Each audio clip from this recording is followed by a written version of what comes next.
Hey, what's up everybody? It's Judd and welcome back to another video today. Today we're going to talk about Don Lemon's interview with Terry Crews. Now, Don Lemon is probably one of the worst news anchors out there. Paris, what do you think? I think this is fake news. This is not a news story. Don, Tell me what about it is fake, Paris.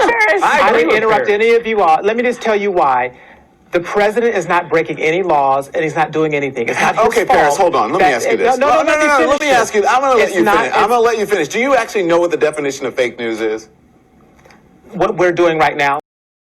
No, okay, well then you are part of the fake news because you are on the network and you're part of fake news is when you hang on, let me explain to people out there watching and you what fake news is. Fake news is when you put out a story to intentionally deceive someone and you know that it is wrong.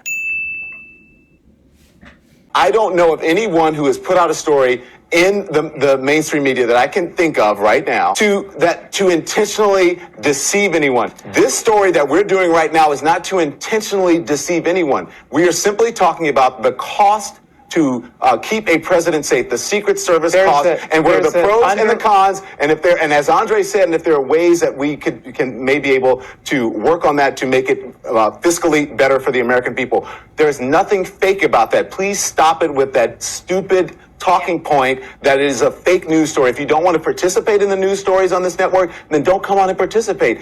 But don't call them fake because you don't agree with them. Go on.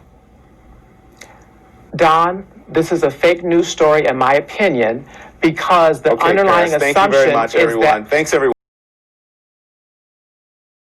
I'm going to let you finish. I don't think that most people, I think, are for the Second Amendment right. Most people are. I am for that. I think people should be able to protect themselves. But if you're going to be honest about it, I don't think our founding fathers had these automatic weapons and military-style weapons in mind when the Second Amendment was drafted, when the Constitution was drafted. So are you implying for the police, or are you implying for the private citizen? Because the majority of private citizens are not allowed to own fully automatic weapons. It's for anyone. Okay, well, the gun law says that you and I can't just randomly go out and buy an automatic weapon. So let's deal with the facts here. A semi-automatic weapon is a gun that you and I are allowed to own, and in different places they have different rules. But to imply that anyone can walk out and buy an automatic weapon is just not true, Don. What do you mean anyone can't? Well, listen, during the theater shooting in Colorado, I was able to go and buy an automatic weapon, and I maybe have shot a gun 3-4 times in my life. I don't even live in Colorado. I think most people can go out and buy an automatic weapon. Don, what is your definition of an automatic weapon? What is your definition of an automatic weapon? Well, for me, an automatic weapon is something that you can shoot off a number of rounds very quickly. I was able to buy an AR-15 within 20 minutes in a state of which that I'm not a. And you don't know, in all due respect, you don't know what you're talking about. An automatic weapon is when you pull the trigger one time and it continually shoots off. One after another after another. A semi-automatic weapon. I can do that with my AR-15. You're getting into semantics here. Because it's not semantics. Hang on, Ben. One is automatic. One is semi-automatic. Yes. Let me finish, Ben. I'm going to let you finish. But listen, I think you are getting into semantics. Regardless what you want to call it, an automatic or a semi-automatic weapon. I can shoot off a number of rounds. It's the difference between breaking the law and not breaking the law. Will you let me finish, Ben, before we... I'm going to let you finish. Let me finish. One is semi-automatic. I'm going to let you finish. Yes, let me finish. I'm going to let you finish. Will you let me finish? I'm going to let you finish. Well, Terry Crews is under some heat and basically began at the beginning of June when he tweeted this. And he later on tweeted some other things, but Don will go over them in a minute, so let's begin. All right, everybody, please listen to this segment because actor and activist Terry Crews facing backlash for tweeting, "We must ensure Black Lives Matter doesn't morph into Black Lives Better." Here's how he explained it. Are all white people bad? No. Are all black people good? No. Knowing this reality, I stand on my decision to unite with good people, no matter the race, creed, or ideology. Given the number of threats against this decision, I also decide to die on this hill. Terry Crews joins me now. Terry, man, you stepped in it. You say that you're willing. Yeah. You say you're willing to die on this hill. You've taken a lot of heat for this. Explain what you were thinking and why it's so important that you die on this hill. Well, again, I wanted to bring up the fact that, there are some very, very, militant type forces in Black Lives Matter. And what I was issuing was a warning. It's one of those things where I've been a part of different groups, I've been a part of different things, and you see how extremes can go far and can go wild. And then when you issue a warning, and when a warning is seen as detrimental to the movement, how can you ever have checks and balances? In the 60s and 70s, airplanes went down all the time. And the reason they found out why they did was because the pilots could never be questioned. And when you have the leaders of the Black Lives Movement who are now talking about, if we don't get our demands, we're going to... What Terry is talking about is basically all the looting and violence that's been happening this past month. I mean, all these rioters, like, they defaced Lincoln, Frederick Douglass, and USS Grant. And that just shows how much history they know. Working with other whites and other races, they're being viewed as sellouts or called Uncle Toms. You start to understand that you are now, being controlled. You're not being treated as loved. You're actually being controlled. Someone wants to control the narrative. And I viewed it as a very, very dangerous self-righteousness that was developing that really viewed themselves as better. It was almost a supremacist move. Let me jump in, where Terry. they viewed that their Black lives mattered a lot more than mine. Okay, so let me jump in here. There's a lot that you said. You think Black Lives Matter is? You said you think it's an extreme movement because it's now part of the. No, but this is the thing. It's a great mantra. It's a true mantra. Black lives do matter. But when you're talking about an organization, you're talking about the leaders. You're talking about the people who are responsible for putting these things together. I got you. So let me. But different thing. Terry, you realize that even during the civil rights movement, that Dr. King was seen as extreme. That movement was seen as extreme. To people who don't want to make change. It's funny how he uses Martin Luther King as an example for protesting. First off, Dr. King was a peaceful man, and this is what he thought about riots.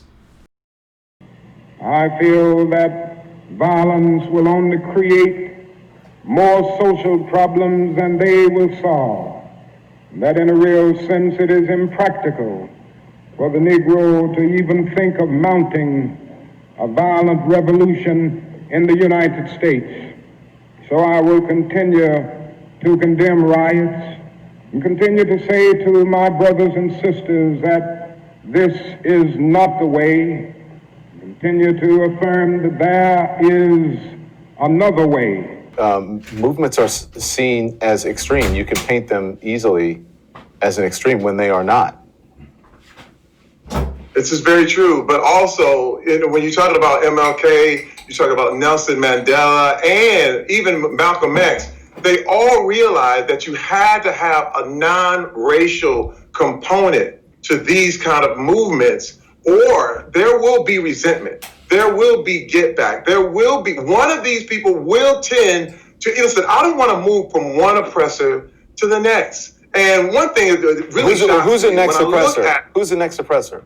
Oh, when I describe this, when you look in the city of Chicago, there are 9 children who've died by gun violence, by black on black gun violence, from June 20th all the way to today. And you're talking about, even with the Atlanta child murders, there were 28 kids who died in 2 years. You're talking about a month, and you have 9 black kids, and the Black Lives Matter movement has said nothing about this. What does that have to do with equality, though, it, Terry? I don't understand what that has to do with equality, because listen, there's crime. There are people in those communities those people aren't just being nonchalant about gun violence. I lived in Chicago. There are many people who are working in those communities to try to get rid of the gun violence. If you were actually trying to stop gun violence, people across the U.S. and major cities would not be asking for defunding the police. It's quite insane to me that would even be an option for some people. Like, New York City plans on defunding $1 billion from their police department, which is completely stupid because violent crimes have skyrocketed in New York City. COVID. And finally, I'd end with this. I was asked probably 12 questions about the Confederate flag. This president's focused on action, and I'm a little dismayed that I didn't receive one question on the deaths that we got in this country this weekend. I didn't receive one question about New York City shootings doubling for the third straight week, and over the last 7 days, shootings skyrocket by 142%. Not one question. I didn't receive one question about 5 children who were killed, and I'll leave you with this remark by a dad. It broke my heart. A dad of an 8-year-old lost in Atlanta this weekend. They say Black Lives Matters. You killed a child. She didn't do nothing to nobody, was his quote. We need to be focused on securing our streets, making sure no lives are lost, because all Black lives matter. That of David Dorn and that of this 8-year-old girl. Thank you. The gun culture in this country is prevalent, but I don't understand what that has to do with a movement that's for equality for Black people. It's not mutually exclusive that if you care about equality for Black people, that somehow you're going to stop random violence or, unfortunately, kids from being shot. It just seems like apples and oranges. It's not that way. This is the thing, Don. Black people need to hold other Black people accountable. I said this the same thing. This is the Black America's version of the Me Too movement. If anything is going to change, we ourselves need to look at our own communities and look at each other and say, this thing cannot go down. And this is the thing, too. There are a lot of great, great people there who are held hostage, by people who literally are running these neighborhoods with violence and then claiming that Black Lives Matter. When you look at the parents of these little kids who are saying, hey, man, why aren't they speaking up for me, too? And this is what I'm saying. When I look at this whole thing about, it's about who is controlling the narrative. It's got to be all Black Lives Matter. And what's happened is that because I even challenged it, because I even questioned and warned people, Terry, I became sick. If I told you to wear a mask, Terry, they want to kick you out. You're a high-profile person. You're writing things out there. You're going to get backlash. People are going to respond to what you're saying on Twitter. So I don't think you should be surprised by that. I have a skin as tough as an armadillo because of what I do, and I think maybe you should adapt that. But here's what I have to say. The Black Lives Matter movement was started because it was talking about police brutality. Only police brutality? That's funny, because at their website it states build local power to intervene in violence inflicted on Black communities. If you want an all Black Lives Matter movement that talks about gun violence in communities, including, Black communities, then start that movement with that name. But that's not what Black Lives Matter is about. It's not an all-encompassing. So if you're talking about, if someone started a movement that said, cancer matters, and then someone comes in and says, why aren't you talking about HIV? It's not the same thing. We're talking about cancer. So the Black Lives Matter movement is about police brutality and injustice in that manner, not about what's happening in Black neighborhoods. There are people who are working on that issue, and if you want to start that issue, why don't you start it? Do you understand what I'm saying? But when you look at the organization, police brutality is not the only thing they're talking about. I know that. I agree, but that's not what the Black Lives Matter movement is about, Terry. Black Lives Matter is about police brutality and about criminal justice. It's not about what happens in communities when it comes to crime, Black on Black crime. People who live near each other, Black people, kill each other. Same as whites. 80% of white people are killed by white people because of proximity. So what Don just said is actually correct. Most whites are killed by other whites, same with Blacks being killed by other Blacks. But this is the difference: population size and the murder rate between the Black on Black versus white on white. Also, the Black population takes up about 54.9% of homicide offenders by the FBI in 2018. Even though they only take up about 13% of the U.S. population. All right, first let's talk about the U.S. Population, which is about 329 million. 76.3% are white, which is roughly 251 million people, and 13.4% are black, roughly 44 million people. The white population is almost 6 times larger than the black population. Now, let's compare the total numbers of murders and the rates.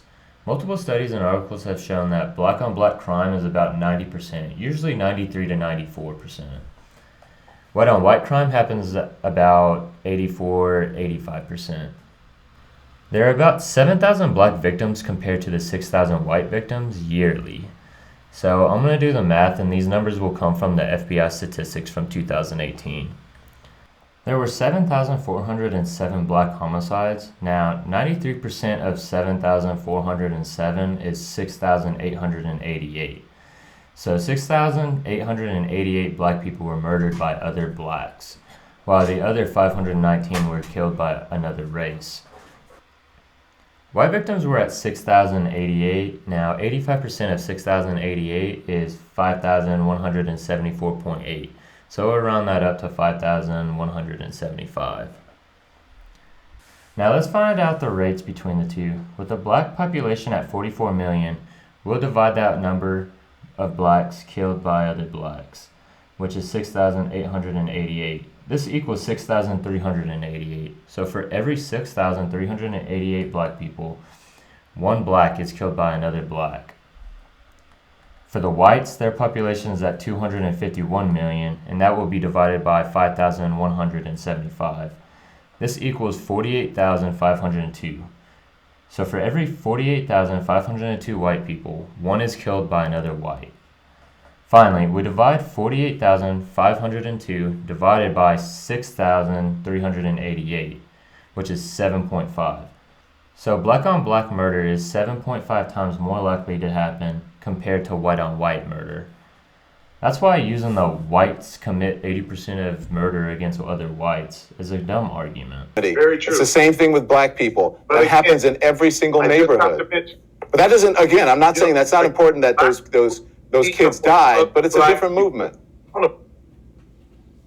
Listen, I understand what you're saying. I totally understand. It is about police brutality. That should never be accepted. Yeah. I am not saying that that's not it, but there's more there. Okay. And when I look at, if they have more on their agenda, we need to ask them about what else is on that agenda other than police brutality. And that's all I'm doing. Questioning, warning, watching. And if that bothers you, now that bothers me. Because if I can't warn you, we are equal. We're equal. I should be able to say something as equal. I gotta go. I'm gonna let you finish. I'm gonna let you finish. I gotta go. We'll see you, Terry. Thank you for coming on. I appreciate it. God, what a dick. What's the point of trying to interview someone when you're just gonna constantly interrupt? Anyways, guys, that's it for this video. I hope you enjoyed. If you did, drop a like, subscribe. Other than that, enjoy your day. Peace. Perfect.